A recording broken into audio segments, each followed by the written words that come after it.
एक बार फिर से आपका स्वागत है एसएमसी की ऑनलाइन क्लास में। चैनल का नाम है पंगा मैथ से। फिजिक्स क्लास 10th में रिफ्लेक्शन पोर्शन पूरा हो गया है। आज हम लोगों को स्टार्ट करना है रिफ्रैक्शन ऑफ लाइट। अगर आपने पिछले वीडियोस अभी तक नहीं देखे हों तो ऊपर आई बटन में क्लिक करने से पिछले वीडियोस आपको मिल जाएंगे। चलिए शुरू करते हैं।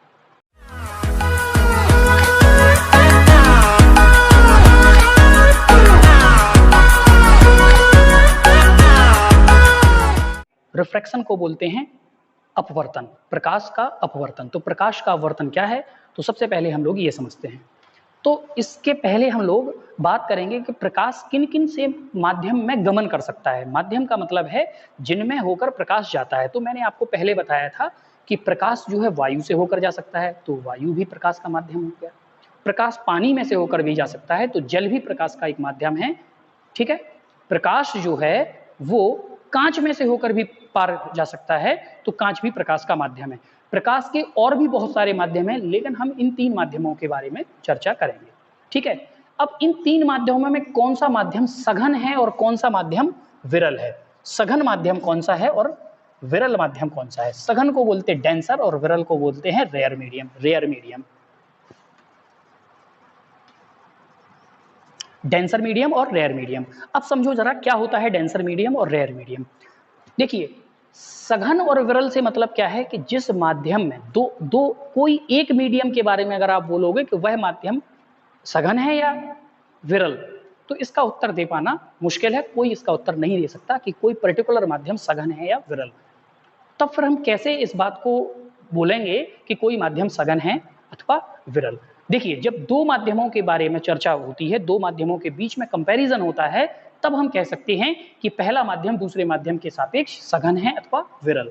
तो कैसे पता चलता है। कोई प्रकाश गमन कर रहा है किसी माध्यम में, ठीक है, तो जिस माध्यम में प्रकाश की चाल ज्यादा होगी वो माध्यम कहलाएगा विरल, और जिस माध्यम में प्रकाश की चाल कम होगी वो माध्यम कहलाएगा सघन। ठीक है। अभी हमने तीन माध्यमों के बारे में बात की थी। मैंने बात की थी कांच की, जिसको ग्लास बोलेंगे। उसके बाद मैंने बात की थी वायु की, जिसको एयर बोलेंगे। तीसरा मैंने पानी के बारे में बात की थी, जल के बारे में बात की थी, जिसको बोलेंगे डब्ल्यू।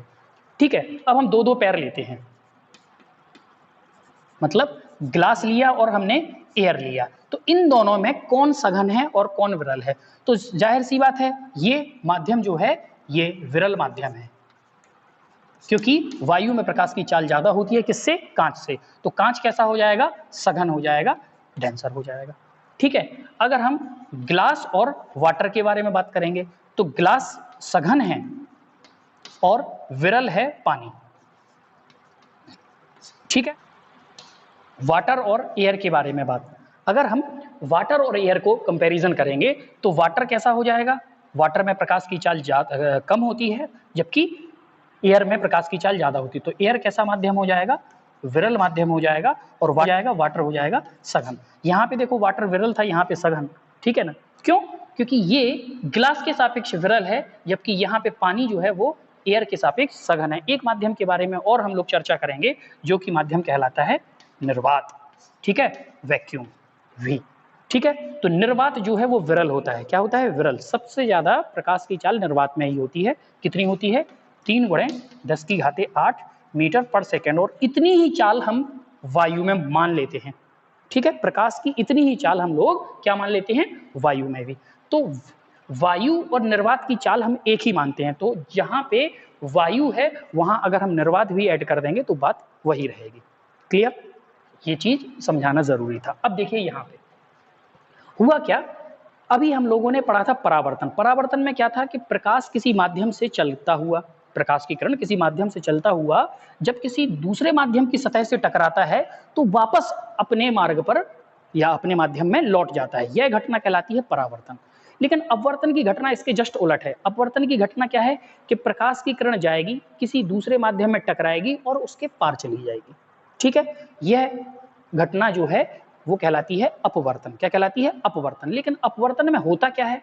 अपवर्तन में क्या होता है कि प्रकाश की किरण जाएगी, ये माध्यम है 1 और ये है माध्यम 2। ये दोनों अलग अलग माध्यम हैं, और ये जो रेखा है ये इन दोनों माध्यमों को बांट रही है। ये रेखा इन दोनों माध्यमों को बांट रही है। जैसे एक ग्लास लिया हमने और एक ग्लास में पानी भर दिया, आधा पानी, ठीक है, तो जो ये पानी भर दिया, तो पानी के ऊपर की ये जो लाइन है ये सेपरेटर का काम करेगी, दोनों माध्यमों को बांटेगी, क्योंकि यहाँ पे वायु है और यहाँ पे वाटर है, यहाँ पे वाटर है, तो ये लाइन जो है वो सेपरेटर का काम करेगी, तो ये लाइन सेपरेटर का काम होगी, ठीक है। अब ये प्रकाश की किरण जा रही थी, तो ये आपतित किरण हो गई, इंसिडेंट रे। अगर ये माध्यम ना होता, अगर ये माध्यम, दो माध्यम अलग अलग नहीं होते, तो प्रकाश की किरण सीधी निकल जाती। लेकिन जब एक माध्यम से प्रकाश की किरण दूसरे माध्यम में जा रही है, एक माध्यम से दूसरे माध्यम में जा रही है, तो प्रकाश की किरण क्या हो जाएगी, विचलित हो जाएगी, विचलित हो जाएगी, या तो वो ऐसे जाएगी या फिर ऐसे जाएगी, ठीक है। दो कंडीशन, या तो ऐसे जाएगी या ऐसे जाएगी। तो हम कैसे निकालेंगे, इसका मतलब क्या हुआ, अपवर्तन का अगर हम परिभाषा कहें तो प्रकाश किरण का, मैं बोल रहा हूं, आप लोग लिख सकते हो, प्रकाश किरण का एक माध्यम से दूसरे माध्यम में जाने पर प्रकाश किरण का विचलन क्या कहलाता है, अपवर्तन कहलाता है, प्रकाश का अपवर्तन कहलाता है। एक माध्यम से दूसरे माध्यम में प्रकाश किरण के जाने का, प्रकाश किरण का क्या होता है, विचलन होता है, और यह विचलन ही प्रकाश का अपवर्तन कहलाता है। ध्यान दीजिएगा, विचलन किस तरीके से अच्छे से समझिएगा। नंबर एक कंडीशन, प्रकाश जो है अगर सघन माध्यम से विरल माध्यम में जाए, सघन माध्यम से कहां जाए, विरल माध्यम। सघन माध्यम को मान लिया हमने पानी और विरल माध्यम को मान लिया हमने वायु, ठीक है। पानी से वायु में प्रकाश की किरण जा रही है और ये सेपरेटर है, ये पानी और वायु को ऐसे बना ले रहे सेपरेटर को, इस तरीके से ये बना लिया हमने। ऊपर मान लीजिए पानी हो गया और नीचे हो गया वायु।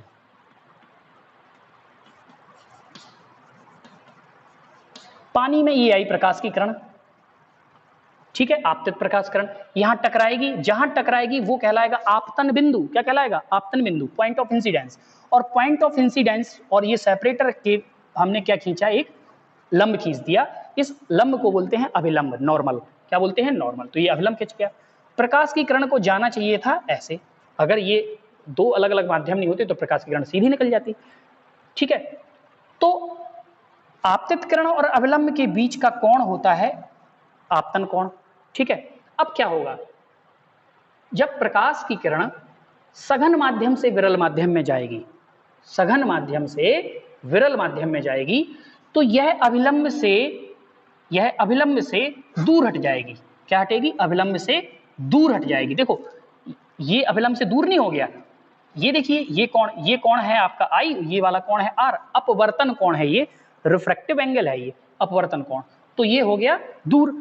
इस केस में अगर आप देखोगे तो एंगल आई जो है वो छोटा है किससे, एंगल आर से। एंगल आई जो है वो एंगल आर से छोटा है। एंगल आई का मतलब है आपतन कोण, ये छोटा है किससे, अपवर्तन कोण से, तो ये अभिलंब से दूर हट गई, ठीक है, पहला केस। दूसरा केस जब प्रकाश जो है विरल माध्यम से सघन माध्यम में जाए, विरल माध्यम मान लीजिए हमने पानी और सघन माध्यम मान लिया हमने कांच, पानी से कांच में जाए, ठीक है, तब क्या होगा, ठीक है। तो ये सेपरेटर है, ये हो गया पानी और ये हो गया कांच। तो ये गई प्रकाश की किरण, आपतित प्रकाश किरण है, ये पॉइंट ऑफ इंसिडेंस हो गया, तो ये हो गया नॉर्मल, अभिलंब हो गया, ये आपतित किरण हो गई आई, अभिलंब और आपतित किरण के बीच में जो कोण है वो आपतन कोण हो गया। प्रकाश की किरण को जाना चाहिए था ऐसा। तो ध्यान दीजिए, जब प्रकाश की किरण विरल माध्यम से सघन माध्यम में जाती है तो वह अभिलंब की ओर झुक जाती है। कहां झुक जाती है, अभिलंब की ओर। अभिलंब से दूर हटेगी तो ऐसे हो जाएगी, अभिलंब के पास आएगी, अभिलंब की ओर झुक जाएगी तो वो ऐसी हो जाएगी।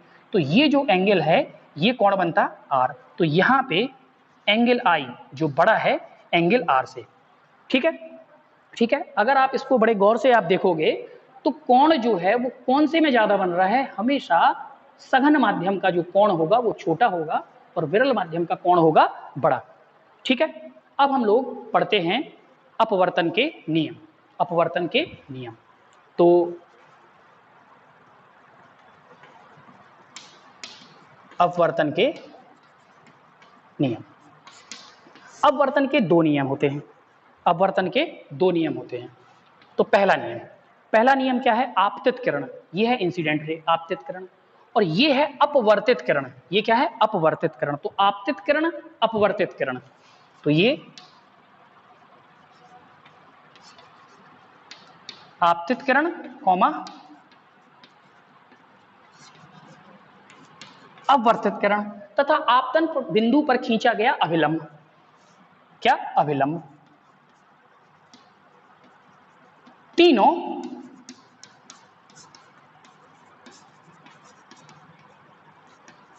एक ही तल पर स्थित होते हैं। तीनों एक ही तल पे स्थित होते हैं। कौन कौन से? आपतित किरण, अपवर्तित किरण और आपतन बिंदु पर खींचा गया अभिलंब। तीनों एक ही तल पर स्थित होते हैं। यह है अपवर्तन का पहला नियम। अब है नियम दूसरा। ये जो दूसरा नियम है, इस नियम को स्नेल का नियम भी बोलते हैं।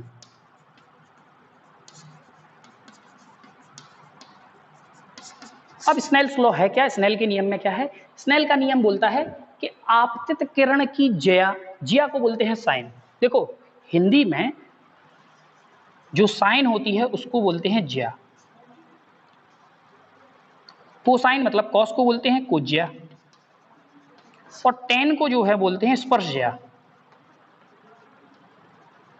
ठीक है, तो इन्होंने कहा आपतन कोण की ज्या, आपतन कोण की ज्या तथा अपवर्तन कोण की ज्या का अनुपात। तो आपतन कोण की ज्या, आपतन कोण की ज्या,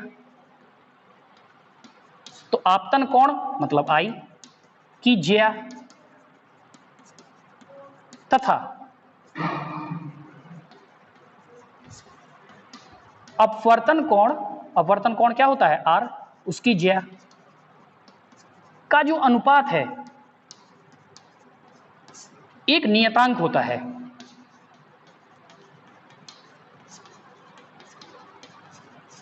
ठीक है, एक नियतांक होता है। अब ध्यान देना, आपतन कोण की ज्या मतलब साइन आई और अपवर्तन कोण की ज्या का अनुपात तो साइन आर।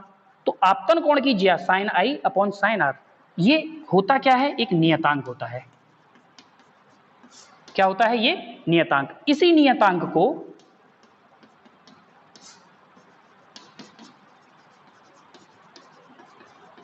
अपवर्तनांक, रिफ्रैक्टिव इंडेक्स, क्या? रिफ्रैक्टिव इंडेक्स, अपवर्तनांक, ठीक है, कहते हैं। एन से प्रदर्शित करते हैं।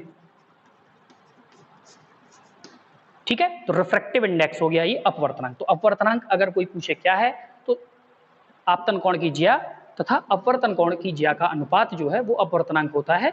ठीक है, और यही क्या है? स्नेल का नियम है, यही स्नेल्स लॉ है।